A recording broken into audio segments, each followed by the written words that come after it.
Мейірхан Ақдәулетұлы 1951 жылы 10 тамызда Ақтөбе облысы Ырғыз ауданында дүниеге келген.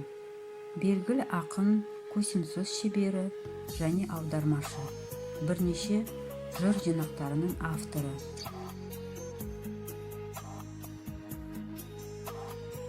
1981 жылы Қазақ педагогикалық институтын тәмамдаған.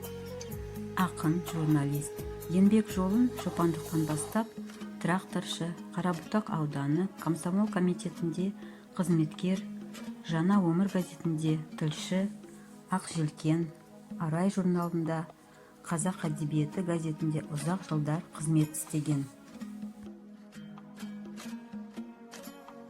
Алтын Орда республикалық орталығының бас редакторы болды.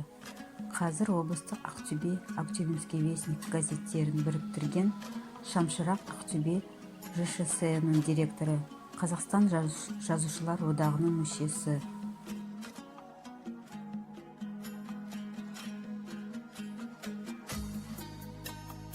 Қазақстан жазушылар және журналистер одағының мүшесі.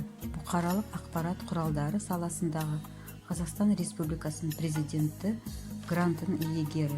Шырақ ғұмыр, Бастау, Дарушнама, Бейуақтағы мінәжат жыр жинақтарының авторы. Ақтөбеден шығатын республикалық әдеби көркем көпшілік Адырна журналының бас редакторы.